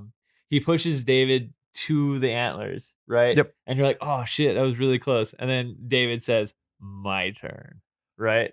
Well, he misses and then he ends up getting back through it. Let me ask you, did you take that as a reference to Salem's Lot? When James Mason kills the dude with Straker kills him. Right. Yep. Yeah, that's totally true. I didn't even think about it. That's really cool. I have these things that occurred in my brain. I remember distinctly in Salem's Lot, the way they have the antlers and everything set up on the wall was really fucking weird. Yeah. But yeah, it worked, I guess. I've never hung antlers sticking straight out, but then I've never hung antlers either. So yeah, I can't imagine you would. No, unless it was like made out of carrots or something. How vegan can you be? Yeah, right. So Max and his mom pull up, and then they say that there's still one more. This is where you establish that Max is actually the villain. He ends up going up and talking about my boys, and he sees David, and then the fact that he's dead. This is where we talk about like he's sitting there kind of in this pristine condition, and he's talking about like, well, every boy needs a mother, and I was hoping you'd be the mother, and then I was hoping if we converted the boys, then you would come after because you want to take care of the boys. Right. He even holds Sam hostage at one point, and she's gonna do whatever she can to save him. I really like his face change. I think it looks cool. It's good. He has the eyebrows are way weirder. Yeah, they have like a higher arch. And then I like when I definitely like Michael. Michael has some great little quippy lines like "So is mine." I really like that in reference to his blood. But then I really love when he's like, "I didn't invite you this time." I was like, really, what you're saying is very formal and weird, but it sounds really good the way you say it. Right, absolutely. So all of a sudden you hear Grandpa's fucking stupid horn, dude. This stupid fucking horn. Every time I hear that. Does this count as me singing? Because I'm just kind of humming along. Take another shot, guys. And one of the posts goes out of the back of the truck, through, stabs Max into the chimney, which explodes. Which it should. I mean, it's the ending of the film, so I feel like it should go out with a bang. Definitely. I think it's really cool how they're all just covered in soot. Yeah. Right? Everybody just looks like completely fucking destroyed with soot. And you just have Grandpa just fucking heading over to the fridge. And they're talking after him. They're like, Dad? And he drinks his root beer. You want to do the last line? It's your birthday. No, go for it. No, it's your birthday. No, absolutely take it. The one thing about living in Santa Carla I could never stomach. All the damn vampires. All these goddamn vampires. Oh, dude, it's so good. Fade to black. People are strange. Yep. That's it. So have you heard about the fan theories where people think that the grandpa is a vampire? And that from like a different clan or something? Yeah, the root beer is not root beer, it's actually blood. But it's kind of ruined by the fact that he's outside working on the fence and that he's playing dead on the porch. But I can see it. I can see that too, especially how specific he is with people not touching his root beer. Yeah. Yeah, that makes sense. And also, like, he's not surprised by any of the stuff that goes on. Like, because he even says, like, did you guys remember the rule about what happens when you steal the car and you have to fill the gas up? Like, nothing really surprises him. He's very particular, but not very upset. Yeah, Grandpa's dealt with his fair of vampires. Yep. So that's the fucking movie, man. I liked it. So? I mean, obviously I liked it. It's my birthday movie. Yeah. Pantheon of slashers. What are we doing? There's, for those of you who don't remember, a classic is a good movie. A trashic is a good bad movie, and a tragic is a bad movie. It's classic. Classic. It's classic. No question. It's not a trashic. It succeeds in everywhere it's trying. It doesn't fall on its face. It's not one of those like kind of awkward. Who's head honcho for classic? Is it Carrie? Currently, it's Carrie. Yeah. I feel like I would be willing to replace Carrie with this. I know that the reason that Carrie beat An American Werewolf in London was its cultural significance, but I feel like this movie checks the slashers specific boxes. Yeah, it's got the 80s, it's got the camp, it's got the heavy metal references, it's got, comic book I think references. it beats it. I think it beats it. For your birthday as a gift, I'll give it to you. Come on, I'll dude. give it to Don't you. say it like that. No, it's true. Now I feel like it's unvalidated. No, well, I trust me. I argue for a living. If I wasn't agreeable to it, I wouldn't do it. You're just saying it because it's my birthday. It is, and it's totally worth it. And hold on, I can taste that. as a nutty afterbirth. Jesus. So yeah, I totally agree that this is a classic movie, and it is currently the reigning defending. So currently, our classic is The Lost Boys, trashic is Blood Diner, and tragic is Ice Cream Man. And Bryan is chugging with the slash action hero being our only one. The Running Man. So here's the thing. I'm glad we talked about this. I'm glad this came up organically in our conversation. I was going to do Monster Squad for my birthday episode. Okay. It's my favorite movie of all time. But then today I took the baby for a walk, and you're supposed to give kids 30,000 fucking words a day, which is pretty difficult even with a guy who likes to talk as much as I do, because I need some form of feedback, and she doesn't talk. And so I narrated the entire movie of Conan the Barbarian and then Conan the Destroyer, which, if you know, Jake's history with Conan it's a deep obsession, where I once put together an event called the Barbarian Winter Formal, where everybody who I knew got into formal wear and we went out to a midnight screening. Very chic, very fabulous. So I don't know. I think at this point I'm tempted to do Conan the Barbarian. And let me ask you, do we even need to do slash action hero, or can we just call it a horror movie, or specifically a slasher movie, because he literally slashes with a sword? I'd call it a slasher. There we go. Yeah, definitely. I'm for it. I like it. So in August, stay tuned. Hold on to your butts, because Conan the Barbarian is going to run train on your ass. Hold on to your butts and watch them nuts. So you got anything else to say? Are we good to kick it off for this week? I think we're good. Did we have any fan questions or comments or? I left this one out because, we're doing your birthday stuff. Oh, appreciate it, man. Tried to. I wanted to make sure we were focusing where it's supposed Plus, to be. I think they're probably sick of hearing us by now. What are we at? Almost 2 hours? Almost. Jesus. People are going to be like, the movie's shorter than that. Yeah, man. I think it's a good way to end it. So hit that last action line, my friend. There we go. So if you ain't watching I'm dying, you ain't really trying. And for Bryan, I am Jake, reminding you to go out there and do something you love. And remember that all work and no power play makes Jack a dull boy.